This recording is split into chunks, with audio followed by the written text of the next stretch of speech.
మహానాడుకి సంబంధించి సన్నాహక సమావేశం పార్టీ పెద్దలు అచ్చెన్నాయుడు గారు, అనగాని సత్యప్రసాద్ గారు, జిల్లా అధ్యక్షులు వీరా గారు, జయమిరెడ్డి గారు, ఇట్లా అనేక మంది పెద్దల ఆధ్వర్యంలో అన్ని కమిటీలతో సమావేశం ఏర్పాటు చేయడం జరిగింది.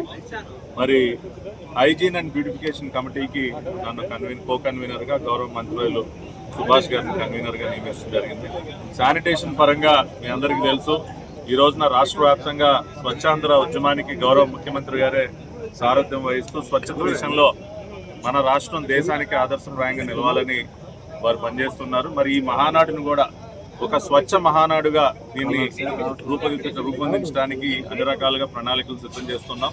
శానిటేషన్ పరంగా ఎక్కడా లోపాలు జరగకుండా, అది టాయిలెట్స్ విషయంగా కానివ్వండి, గార్బేజ్ డిస్పోజల్ విషయంగా కానివ్వండి, అదేవిధంగా ప్లాస్టిక్ వాడకాన్ని కూడా సాధ్యమైనంత వరకు తగ్గించాలి, బయోడిగ్రేడబుల్ ప్రోడక్ట్స్ని వాడాలని చెప్పి కూడా ఒక నిర్ణయం తీసుకుని మా కమిటీ పనిచేస్తూ ఉంది. ఆ రకంగా నెల్లూరులో జరగబోతున్నటువంటి మహానాడుగా ఒక స్వచ్ఛ మహానాడుగా మేము రూపొందించి భవిష్యత్తులో మరి ఇటువంటి పెద్ద కార్యక్రమాలు జరిగినప్పుడు వాటన్నిటికి కూడా ఈ మహానాడు ఆదర్శప్రాయంగా ఉండే విధంగా కూడా మా కమిటీ గౌరవ మంత్రివర్యులు సుభాష్ గారి సారథ్యంలో పనిచేయబోతుంది.